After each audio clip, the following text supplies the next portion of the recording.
What are you doing right now? Right now, I am doing a mic check. So we're making sure that everything sounds nice, making sure that the audio from here can be received on the camera, and Eric has his headphones in so that he can make sure that the levels are good, you know, and that the audio doesn't sound weird like this.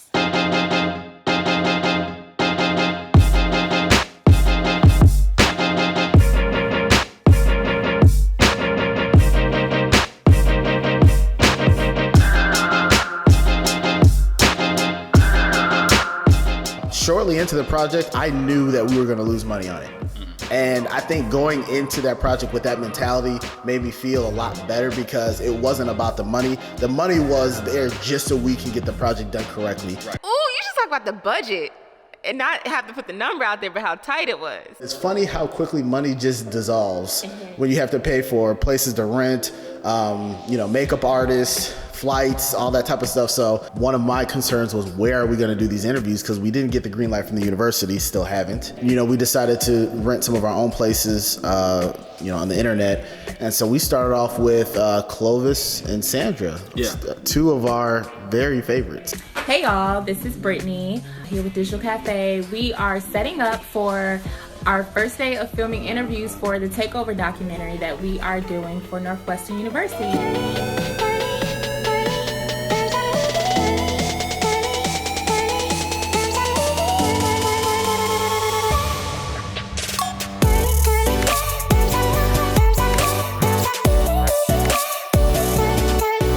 Yo, I'm kind of good with the camera. Like, I be finding the angles. Y'all should see me. Well, if you're gonna cut her there, I like the wider stuff better. Yes. Brittany, what do you remember from that day and us setting that interview up and being the first shooting for the project? Well, I remember Clovis was a memorable face to us because we had been on campus at Northwestern. It was their homecoming at the Black House, and he was the only person from the Takeover who was there. And so I remember them pointing him out and me having to go up and say, hey, can I get your information? We'd like to interview you. That's not weird at all. Yeah, but he was the only one that was all right, here's number one. So I remember when he came in, it just kind of felt like, okay, this is starting now. My name is Clovis Sims, Northwestern alum. And I am a Northwestern alum. My name is Clovis Sims, and I am a Northwestern alum.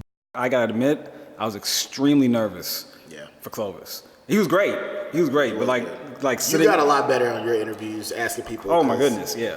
At any point did you think you had made a mistake, like this wasn't the right choice? But part of it was knowing the story better. Once I knew the story better, I could sit down confidently and ask certain questions. Well, we are interviewing Clovis Sims. He's given us everything that we need to know to make this documentary a success. You could see that Northwestern had some difficulty in creating situations where there were significant numbers of blacks.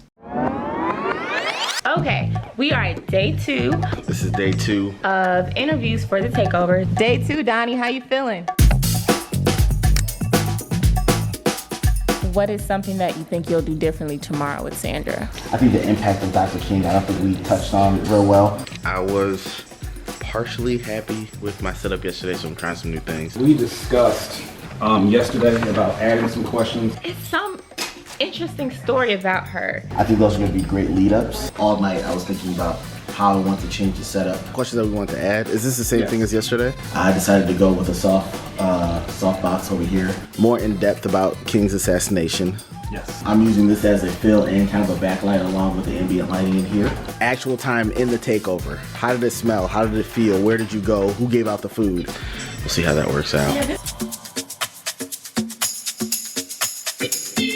I kind of feel like a question I wanted to bring up was, how was it being a black student on campus in such racial times and still having to be a student? Clovis yesterday, I feel like he slightly touched on that. You just didn't think about it. You might talk about it, you might try to do something about it. He made it sound like, look, that kind of stuff happened. But my concern was going to class and getting my studies done. The main focus was on, well, how do you study more efficiently? How do you read those 10 books in your lit class? He may not have known that was affecting him. Yeah. The interview to me didn't get started until you said, how did you get from the high school, or like why did you choose Northwestern? I think you spent too much time on the neighborhood, and like while we'll talk about those things, I think it was like 35 minutes on before we even got to Northwestern. We are interviewing Sandra Hill. She was a participant of the Takeover in 1968. So Sandra, tell us what is about to happen, what you about to do? About to tell a story. His personality was very like laid back and mild, and then Sandra's like, let me tell you what Let me tell you what this is about. If I was the mother and had a child even today with Black Lives Matter and confronting those issues, I'd still fear.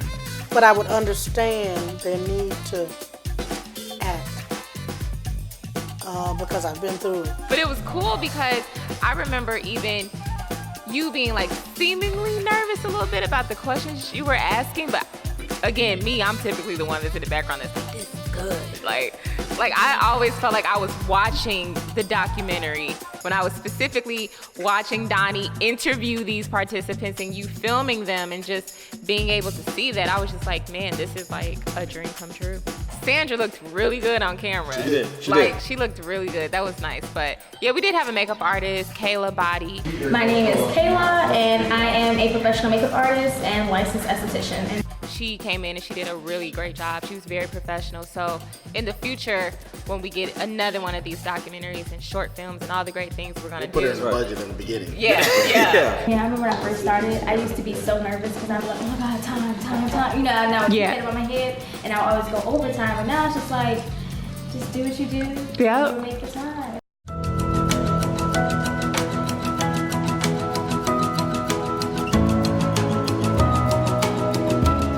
How'd it go, Brittany? It went very well. She's amazing. Kayla, how did it go? It was great. I had a lot of fun. I couldn't be more pleased with how today went. So Donnie Seals, how you feel? You feeling good? Feeling inspired? I'm feeling very inspired.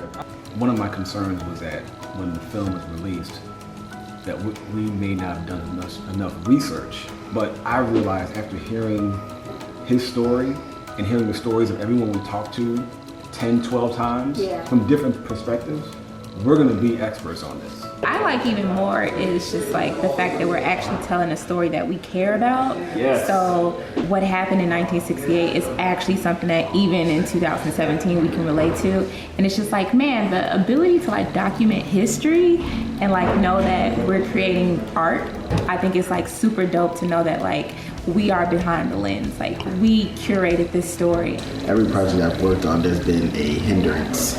And this one has it to a certain degree, but I've always been like, well, if you let us do everything, you let us do this, you let us do that, it's gonna come out great. And then it's like, okay, someone kind of gave us that, and I'm like, ooh, there's nothing to blame it on. If it's not good, it's just because you're not good. So once we got the cameras rolling, and Clovis started talking, and I started hearing the sound bites, and I think about the work that was put in before that, all those things led up to where we are right now.